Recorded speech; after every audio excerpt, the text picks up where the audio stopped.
Guys welcome back to speak easy English academy. This is Chelsea and आपका स्वागत है हमारी डेमो क्लासेस में। आज हमारी डेमो क्लास का 10th डे है। अगर आप हमारी डेमो क्लास में पहली बार आ रहे हैं आप इससे पहले वाली कुछ वीडियोस को देख सकते हैं। आज का हमारा टॉपिक है हाउ टू डू रिक्वेस्ट। किसी से रिक्वेस्ट कैसे करें। रिक्वेस्ट का मतलब होता है किसी से निवेदन करना। किसी से निवेदन करने को हम बोलते हैं रिक्वेस्ट। अपनी बात को मनवाने के लिए हम लोगों से अक्सर रिक्वेस्ट करते हैं।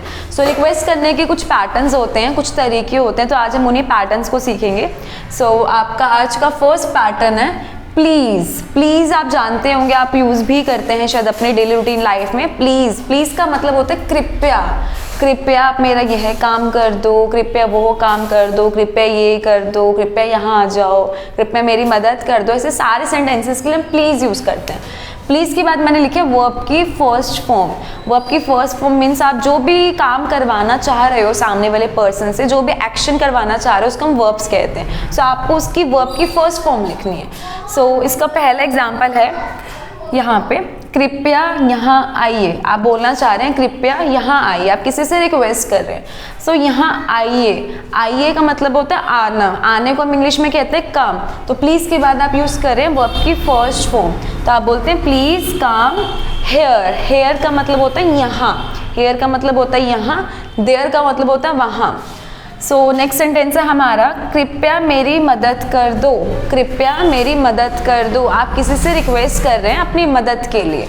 कृपया को हम इंग्लिश में बोलते हैं प्लीज़, और प्लीज़ के बाद आपको यूज़ करना होता है वर्ब की फर्स्ट फॉर्म। यहाँ पे सेंटेंस है कृपया मेरी मदद कर दो। तो मदद कर दो का मतलब हुआ मदद करना, और मदद करने को हम इंग्लिश में कहते हैं हेल्प। तो प्लीज़ हेल्प मी। मी का मतलब हो गया मेरी। आप बोलते हैं प्लीज़ हेल्प मी। तो यहाँ से आप अपनी रिक्वेस्ट को रख रहे हैं। इसके अलावा भी काफ़ी तरीके होते हैं रिक्वेस्ट करने के, जैसे कैन यू प्लीज़।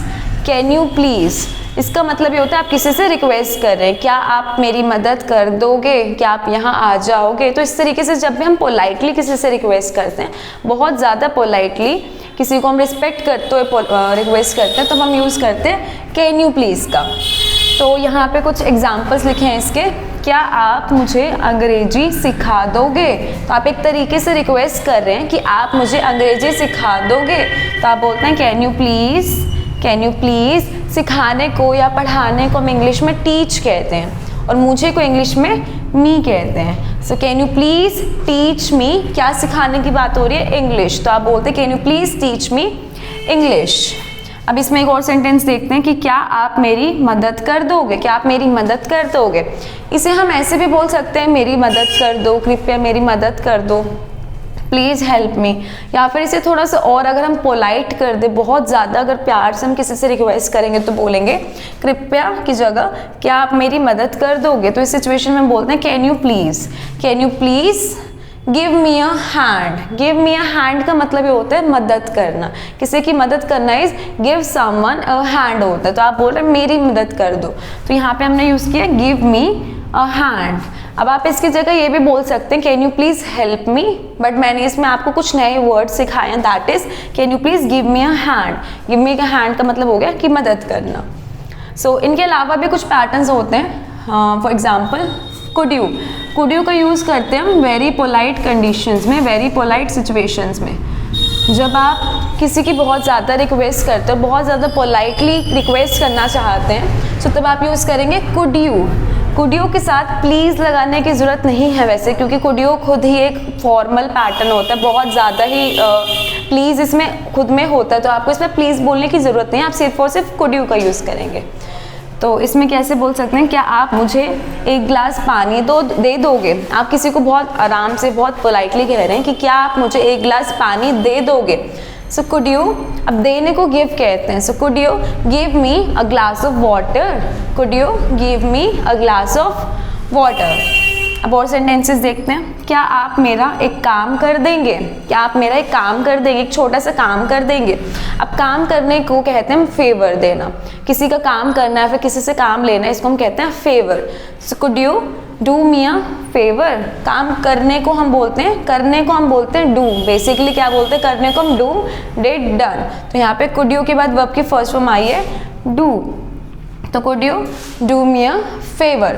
अब इसी सेंटेंस को आप ऐसे भी बोल सकते हैं कि can you please do me a favour, please do me a favour. तो आपको ये चीज़ देखनी होगी जो सामने वाले पर्सन आप जिससे रिक्वेस्ट कर रहे हैं वो कितना ज़्यादा रिस्पेक्टेड है आपकी नज़रों में, आप उस अकॉर्डिंग उनसे रिक्वेस्ट कर सकते हैं। एक तरीके से ये जो प्लीज़ वाला पैटर्न है ये नॉर्मल सिचुएशंस में चलता है। अगर आप किसी को रिस्पेक्ट देना चाहते हैं, थोड़ा सा पोलाइट रहना चाहते हैं, तो आप कैन यू प्लीज़ का यूज़ कर सकते हैं। अगर और भी ज़्यादा अगर आप पोलाइट रहना चाहते हैं तो आप कुड यू का यूज़ कर सकते हैं। ओके, सो इसके अलावा एक और लास्ट पैटर्न है हमारी क्लास का आज का, that is I will be highly thankful to you if you can.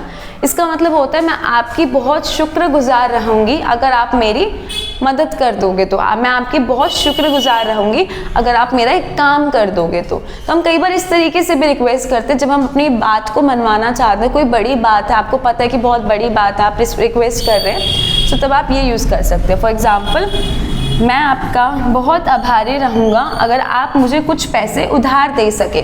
अब आप किसी से उधार ले रहे हैं तो एब्सोल्युटली एक बड़ी रिक्वेस्ट कर रहे हैं। सो ऐसे सिचुएशंस में आप ये वाला पैटर्न यूज़ कर सकते हैं।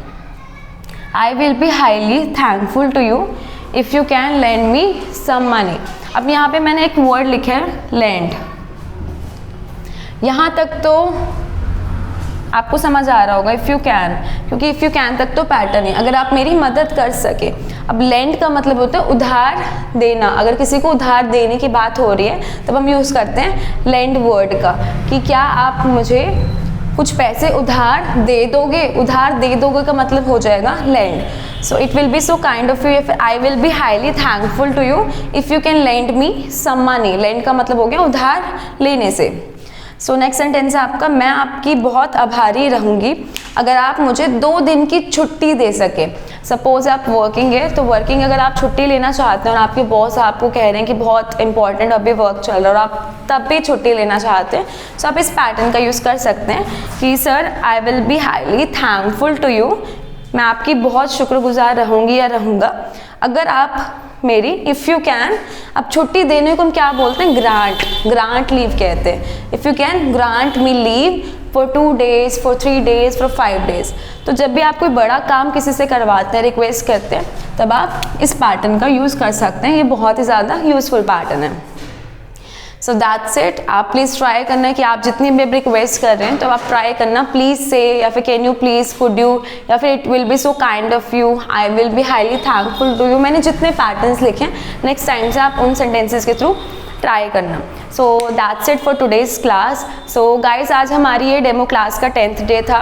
एंड अगर आप इसके बाद अगर कंटिन्यू करना चाहते हैं, आप आगे क्लासेस लेना चाहते हैं, सो आप हमारा पेड कोर्स ले सकते हैं।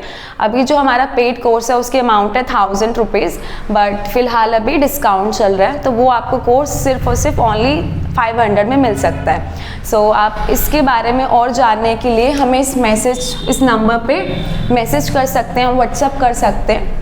एंड अगर आप ये पेड कोर्स खरीदते हैं तो इसमें हम आपको एक लॉगिन और पासवर्ड देंगे जिसके थ्रू आप वीडियोस को देख पाएंगे। और ये जो आपका कोर्स है उस कोर्स की ड्यूरेशन होगी 3 months की। So that's it for today's class. Thank you for joining us.